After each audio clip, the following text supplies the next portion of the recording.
Hello everyone, I am Crawlers and I guess it's time to go into Battlefield Hardline's weapons and gadgets list since I've covered the maps and game modes the last time. Well, some screenshots of these things like medals, accessories, unlocks, evidence, weapons have been leaked apparently, and you know what, I've never liked the term leaked. I always thought that these so-called leaks came directly from the very people releasing the game, so, as a publicity thing, so to get us hyped even more.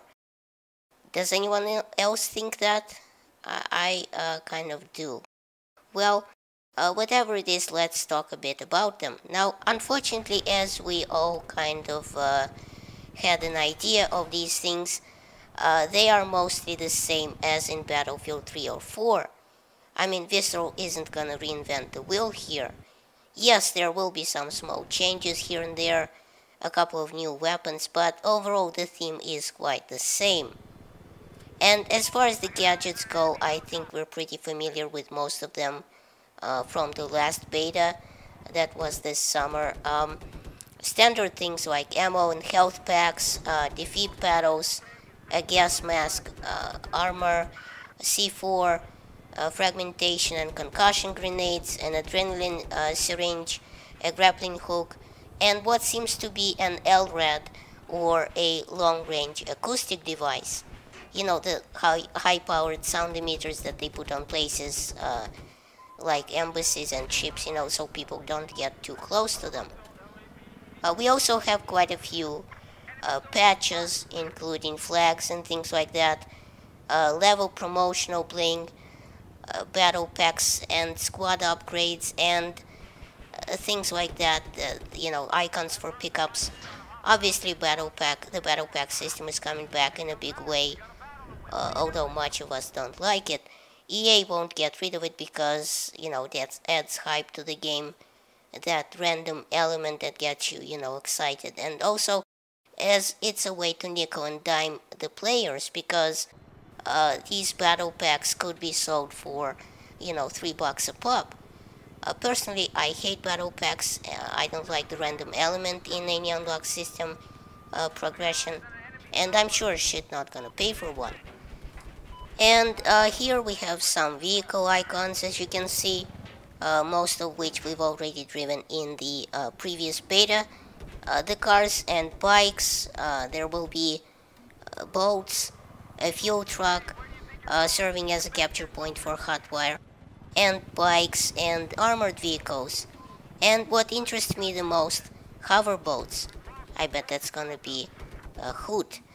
Now, accessories are gonna be more of the same. Muzzle brakes, straight pull bolts, grips, sights, and so on. The canted iron sights make a comeback, like, much of the accessories, and a canted red dot sight makes an appearance, as well as stock upgrades. Not sure how this will influence the gunplay, but seems interesting. I mean, I'll buy it. And all sorts of medals and patches are here, just like in the other games. Camos and clothes and some ridiculous as shit gun camos. Now, as far as the weapons go, that's what we're all here for, right? That's what you clicked on this video for. There's gonna be a couple of new ones as far as the weapons go. Your basic M16A3 and AKMs make a comeback. Likewise, the P90s, the UMP45, the SPAS 12 shotgun, but there are new guns too. Never mind the vanilla stuff like the ARM, which is a Galil rifle, the MP5, the RO 933, which is an M4, the Deagle, which is called the Bold Eagle in the game due to licensing issues, I'm guessing. There's also a couple of interesting new additions, like the Uzi, which is finally making a comeback after Bad Company 2, the K10, which is a slightly more compact version of the Chris Super V, which I'm very much looking forward to playing with, firing the 45 ACP round. This thing should put down damage similar to the UMP-45.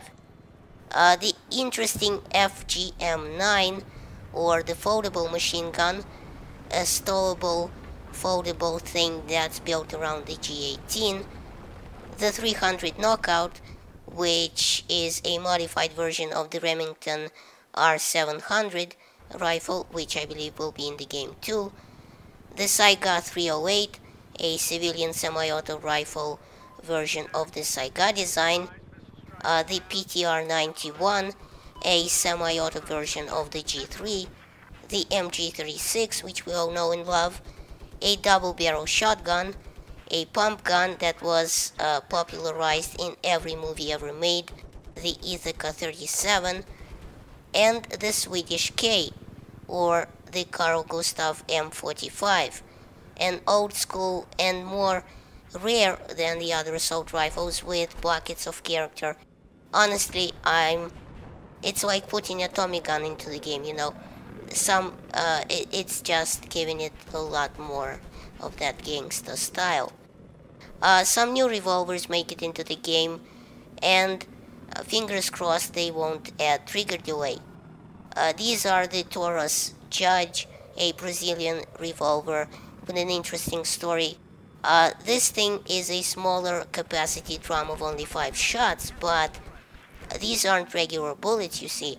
These are what's called the 410 bore shot shells, or the smallest shotgun caliber available. It's basically a mini shotgun for, quote, self-defense. And although shot shells in 410 bore are not considered especially effective in the real world, being able to cram only 3 or 5 pellets into a shell, in the game it should be pretty lethal in close quarters, as, you know, games don't really have any benefit of reality. We also get the Model 642 Smith & Wesson, a revolver we saw in the first beta. We also get some bats, batons, even a golf club, and a sledgehammer. Can't wait to start knocking heads with this thing. The knives seem to be the same as in Battlefield 4 outside the machete, and a taser that we already knew existed. And obviously we heard a while ago that Visceral has been tweaking or reworking the interrogation mechanic with the taser, so that should be interesting to see what they came up with. And I even saw the M79 Thumper in the list of weapons picture. This thing, if true, is making an appearance for the first time in a Battlefield game since Bad Company 2 Vietnam back in the day. And we all remember how fun that was. And other than that, a couple of interesting detail mechanics as far as the game goes. Firstly, the pistols and revolvers are class sensitive now, unlike Battlefield 3 and Battlefield 4. So, only the mechanic class has access to the 410 jury, for example. Also, the professional, aka the recon class, only has access to machine pistols like the MAC-10 on the G18. The launchers like the RPG are now a battle pickup only and not selectable by the mechanic class from the menu. And ditto the LMGs, they are also a pickup.